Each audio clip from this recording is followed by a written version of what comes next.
Hello students, so today we are going to learn a new topic, that is inheritance and variation, in which we are going to learn chromosomes and mechanism of inheritance, reasons for Mendel's success and genetic terminologies related to the topic. Now in this present animation slide you can see towards the left Mendel working on his pea plant, towards the right a small animation of Mendel, and towards the center few animation image of flower and the pea pod.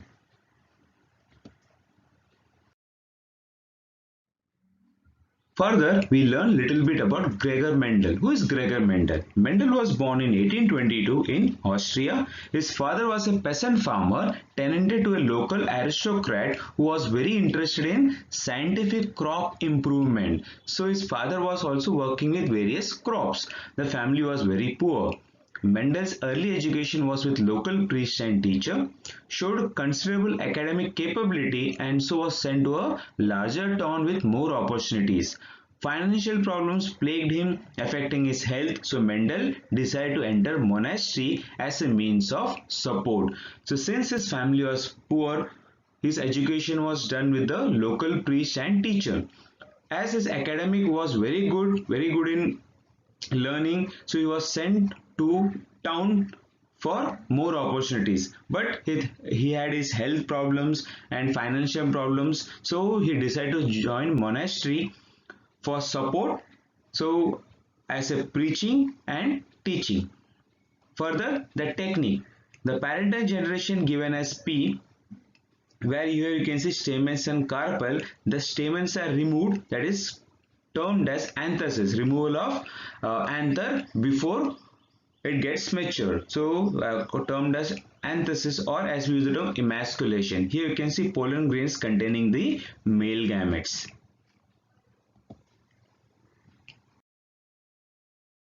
Further, a image here showing Gregor Mendel working with his different pea plant. Again, the two colored flowers of the pea plant, one which is white in color, other pink in color or light purple in color, and also you can see the pea plant, the pods hanging on the plant. Then, now in detail about Gregor John Mendel 1822 to 1844. Now always, as I mentioned, learning the scientist name, what work he carried out, the year, etc. is always asked in examination, that is need point of view. Further, Johann Mendel was born on 22nd July 1822 to a poor family in a village in Austria, as we learned in the previous slide. After graduation, he joined Augustinian monastery of Brunn as a priest. He was sent to University of Vienna for higher studies in physics, maths and natural science. So at that time, the teachers or the priests or the scientists, they were not only good with one particular subject but more than one. As you can see in case of John Mendel, he was studying not only physics but maths and natural science as well. After his return, he continued to work as a priest and teacher. In 1856, he began his famous hybridization experiments on garden pea. In 1865, he presented his work in a paper entitled Experiments in Plant Hybridization at the meeting of Natural History Society of Brunn. It was published in journal Annual Proceeding of Natural History Society in 1866. So in 1856, he carried out his experiments on pea plant by hybridization. Further, whatever experiments he used to carry out, he used to always make a note of each and every experimentation and every generation. And then he published it in the Natural Annual Proceedings of Natural History Society Journal. And also he had presented it in a meeting which was entitled Experiments in Plant Hybridization in the meeting of Natural History of Society. Further, unfortunately, his work remained unnoticed. He died in 1884 as a highly respected priest and teacher, but unrecognized as a scientist. So whenever you discover something at the earlier point of time, it has to be submitted in front of a panel of members, scientists. But always there will be a question: why, when, where, how, what, all these things. So the explanation, if it is not sufficient, incomplete, then it will be not accepted. The same way Mendel's experimentation was totally accepted. So he was a very good teacher, highly respected priest, but could not establish or recognize as a scientist. In 1900, his findings were rediscovered by three scientists: Hugo de Vries, Karl Correns, and Erich Schemack, independently. De Vries found Mendel's research paper and he got published in Flora. So later on, three other scientists, when they independently learned about all the experience about Mendel, they published this in the research paper. And further, they carried out this experimentation. Based on Mendel's principle, Courant postulated three laws that are known as Mendel's law of inheritance, and a new branch, genetics, in the field of biological science was opened. So once this experimentation, or they came to know about the Mendel's research work, one of the scientists of the three, that is Karl Correns, he postulated the laws into the principles into the three laws, and it was stated as Mendel's law of inheritance, and from there onwards a new branch, genetic, was established. Now moving further to the introductory part, chromosomes and mechanism of inheritance. Here first point: the transmission of genetic information from generation to generation is known as heredity or inheritance. The mechanism of inheritance was successfully investigated before chromosomes had been observed or genes were known. Now, how the genetic information had passed from one generation to other generation was known later as hereditary or inheritance, and even though the genes or other factors came to know later on, but they already were successful in knowing about the inheritance and hereditary. Second point: Gregor Mendel, son of peasant farmer, was born in Moravia in 1822. Gregor Mendel first gave the accurate explanation for the mechanism of inheritance by using hybridization technique. So with the help of his experiments, hybridization, was able to explain the mechanism of inheritance, how from one generation to the other generation the genetic information is transmitted. Further, inheritance of 7 traits or 7 characters in garden pea plant were studied individually, one at a time, or in combination of 2 or 3 characters at a time. He processed the data mathematically and statistically.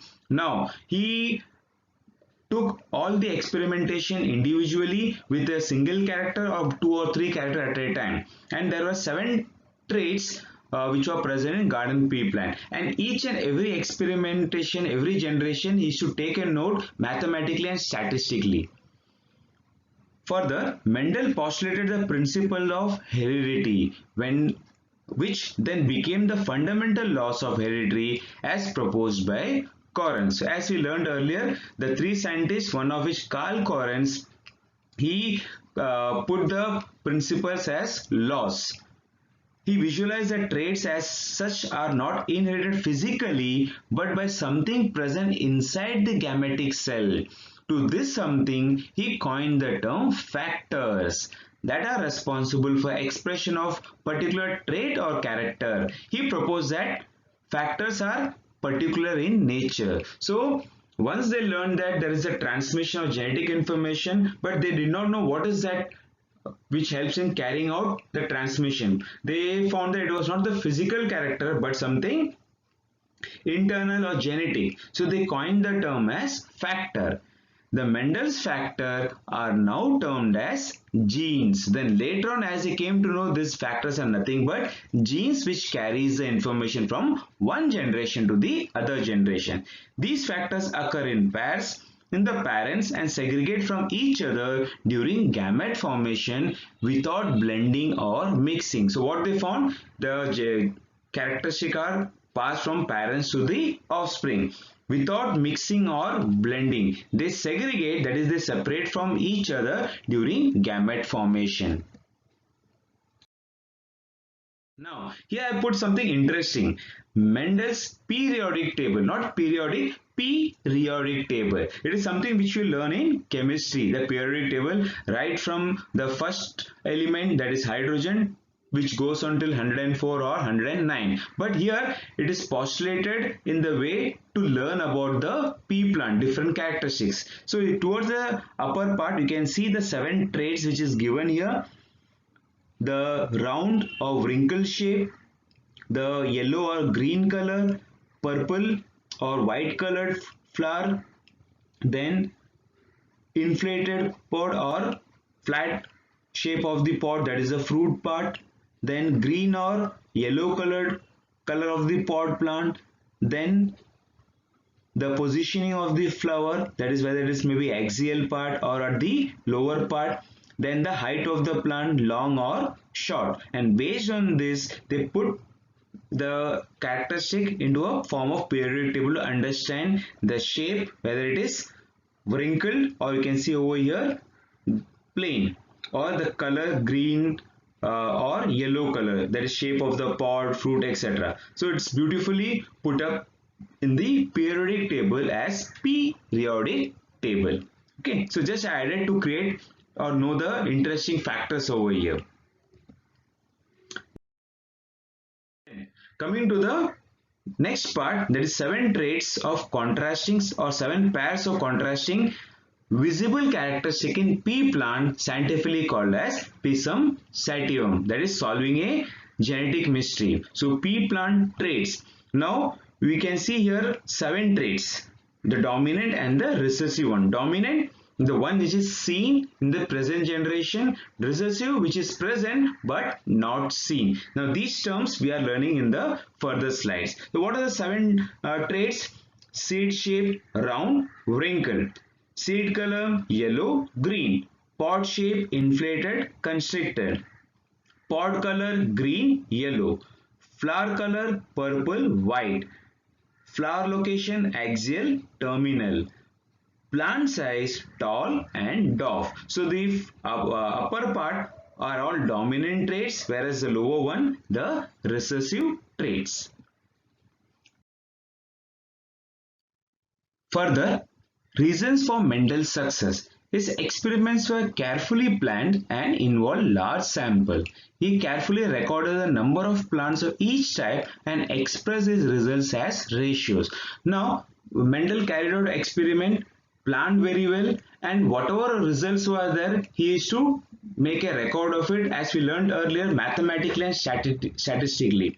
Also, he involved a large sampling, and all these results he had mentioned as a ratio, so which easily understands what was the ratio from the earlier sampling and the present one.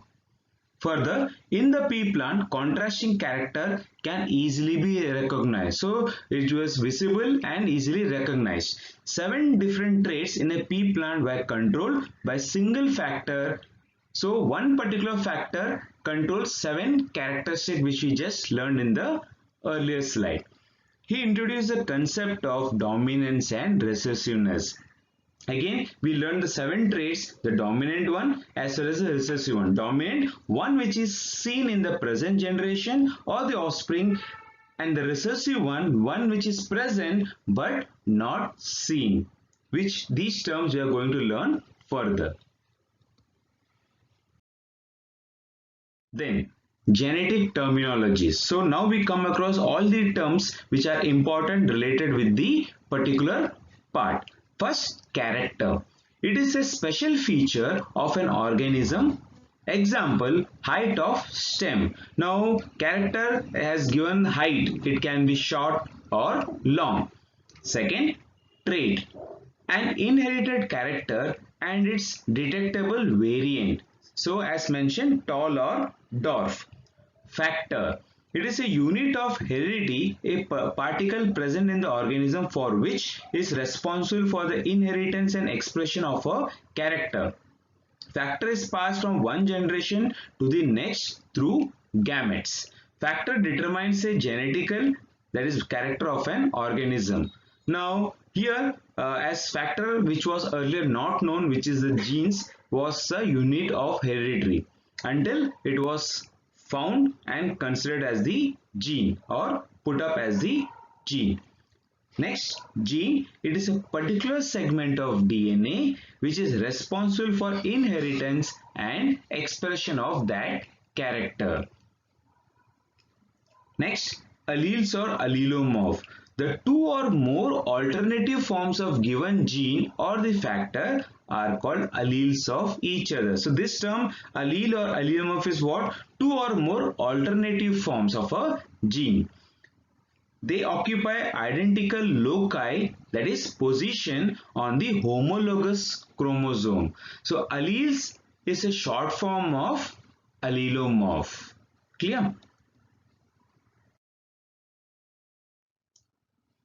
Next, the sixth one, dominant. So as we come across the term dominant recessive more often in this chapter. So dominant, it is an allele that expresses its trait even in the presence of an alternative allele, that is in heterozygous condition only. Alternatively, the allele that expresses in F1 is called dominant.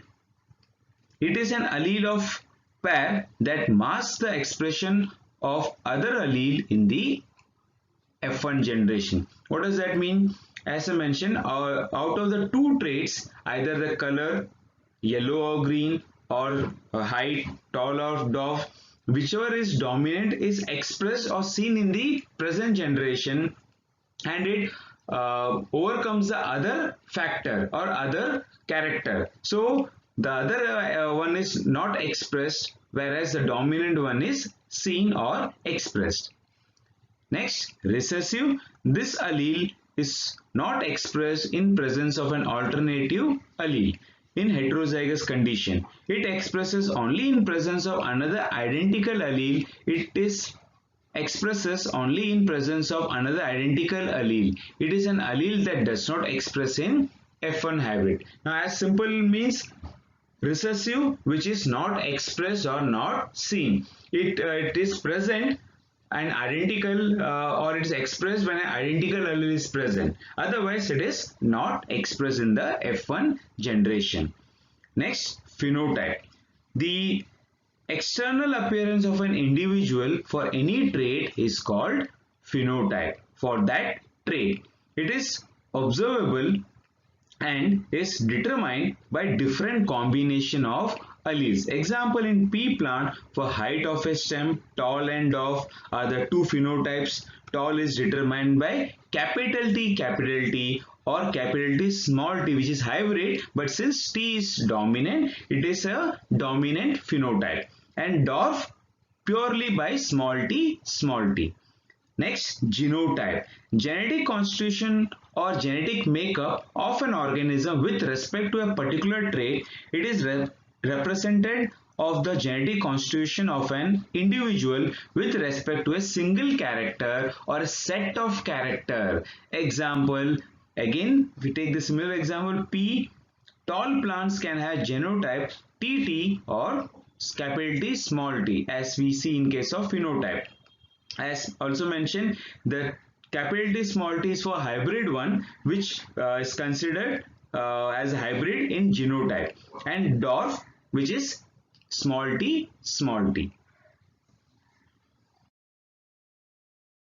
Further, 10th character, that is homozygous, pure. An individual possessing identical allele for a particular trait is called homozygous or pure for that trait. Homozygous breeds true to the trait and produces only one type of gametes. Example, tall with TT and dwarf with small t. So when you say homo, it itself means pure, similar, right? So homozygous, the trait which will be similar whereas you can see here capital T for dominant or tallness, dwarf small t. Here we will not consider capital T small t since it is hybrid, not pure. So this homozygous is pure form. So capital T small t will not come. Only capital T pure or small t again pure dwarf. Next, heterozygous, an individual possessing contrasting alleles for a particular trait is called heterozygous. Heterozygous does not breed true for that trait and produces two types of gametes.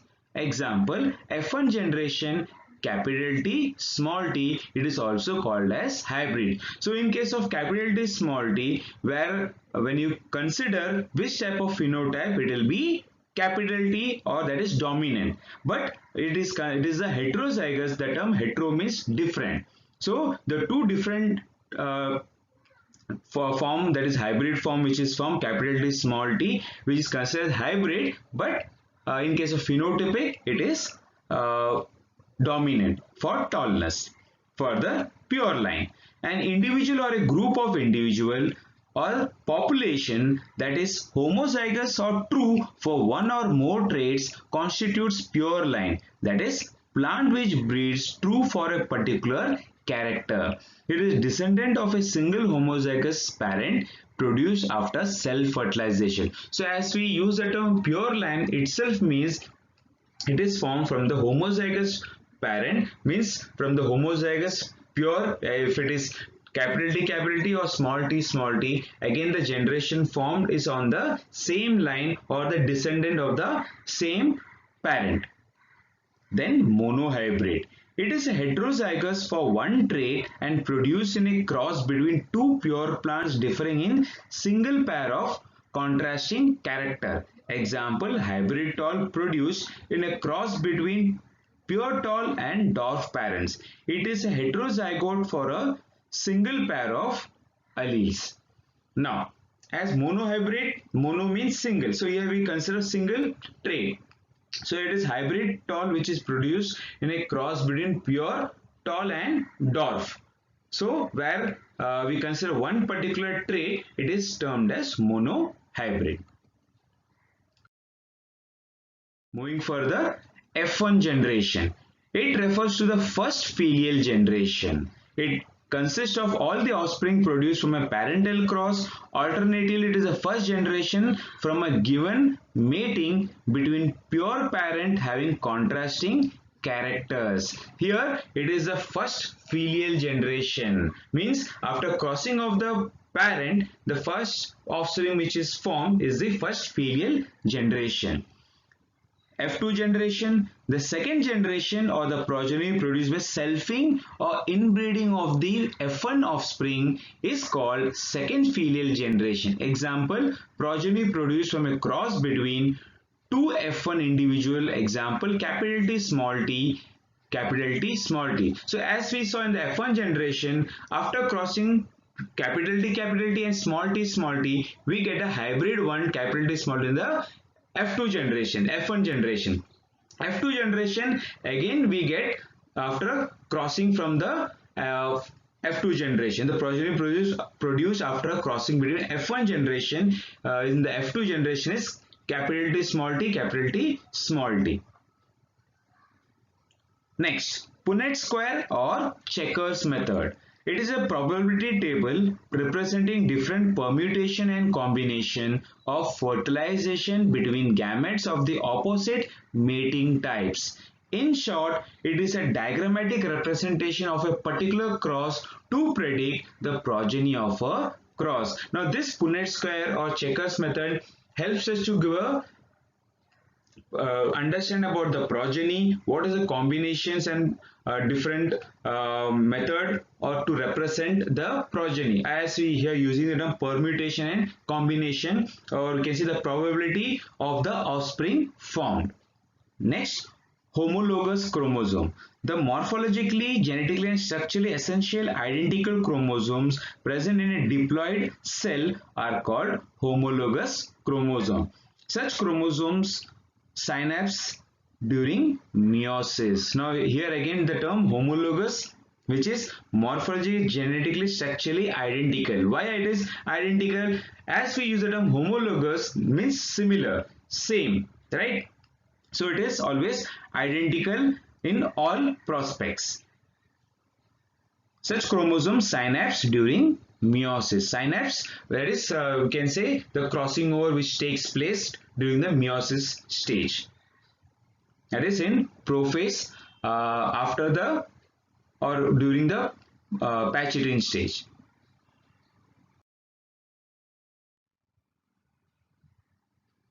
Then next, back cross. It is a cross of F1 progeny with any of the parents.